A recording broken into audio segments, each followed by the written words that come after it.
fracture toughness. So up to this point, we have using energy method, we have been ignoring the plastic deformation. Up to this point, the purpose of ensure that you're testing under the plane strain is that the crack will behave almost like brittle barrier. But sometimes, well, a lot of times, your material will be, or the crack will behave as plastic, will go through substantial plastic deformation before it's fractured. So the question is, how do you deal with that?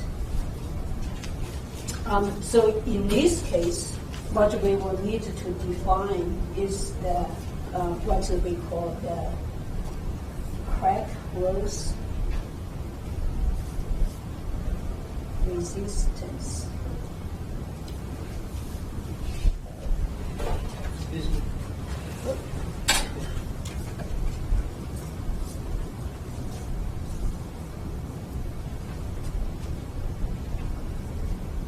And sometimes we just call it arc curve.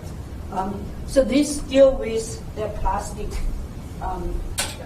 deformation that if the sample goes through substantial or significant plastic deformation before fracture.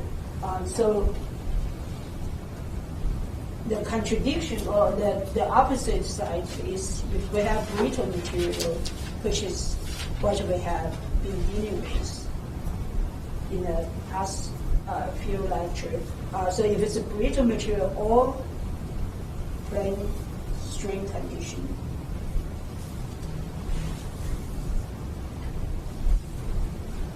the strain release rate we calculate just the work done by the external load and the elastic, and then we take that to compare with the surface energy. So in this case, you can either go with the K1 is large, K1C for crack propagation, or you can use the energy method. Basically, is your stress energy release rate is larger or equal to the surface energy density, then your crack will propagate.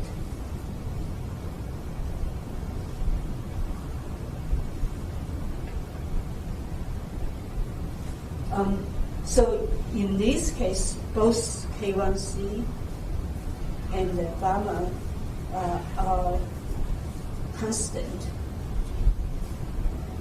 which is convenient. But so if you look at, this is kind of just review what we have discussed. If you have either K1 or G, and then they will increase with a length. So this under a given loading. So if your gamma or K1C does not change with the crack length, so that means you just have that's a constant. So in this case, or gamma.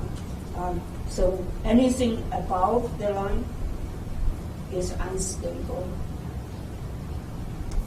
and anything below here is no crack propagation.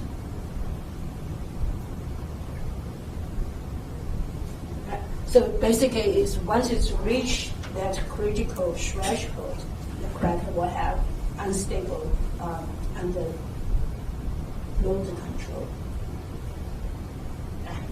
Writing too small. So because I'm spelling it out so that maybe you will have more room over there. So the under load control, above the threshold, the crack will propagate unstable, and below that, the crack will not propagate. So that's for brittle material on samples under strain condition. So now if you have elastic plastic behavior, the criterion is still similar, which is G is larger than R, which R, of course, is the resistance.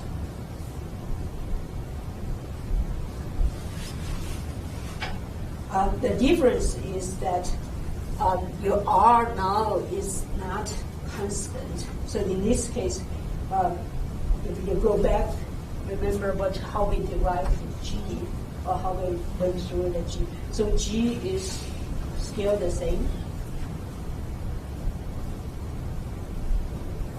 Is the work done by external load and the elastic deformation.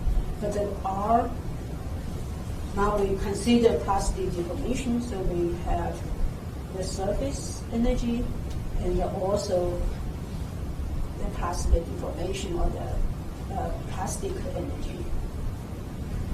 And that is going to be a function of A. So the last term is plastic.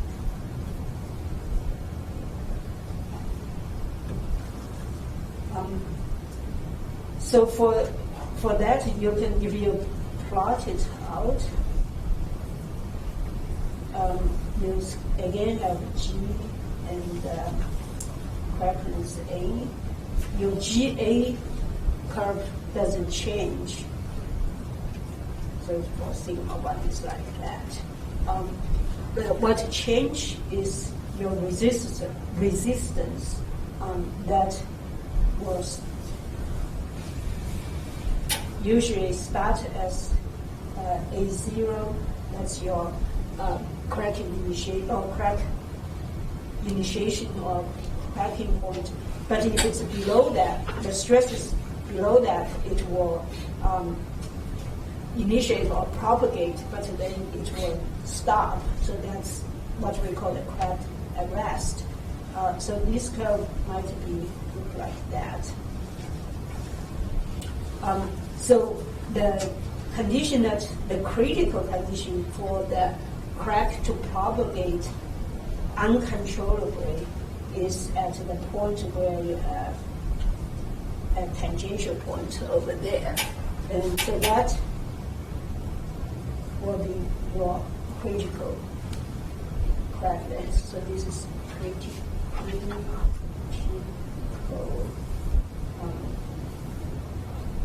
cracking point, or critical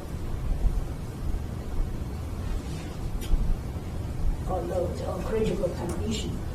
So at that point, if your crack starts propagating, then it will grow until it breaks. So in this case, AC is your critical crack length. And at that point, your G is equal to R. Obviously, for the crack to propagate, you need that condition. And also your dG over dA. So the rate of change in your energy is larger than your resistance. So in that case, then this will go faster than that, and then that will break. So delta A is equal to AC minus A0. That's when your crack start to propagating, and then it reach the critical end. So this is the stable crack growth. So obviously that is much more desirable than when you have a brittle fracture. So this is equivalent to what I talked about when you walk on a bridge or when you're sitting on a tree trunk. When you hear the cracking, you don't want it. The next thing you know is you're in the water or on the floor. What you want is have some kind of buffer zone which you can actually see the crack, detect the crack before it goes to critical crack propagation.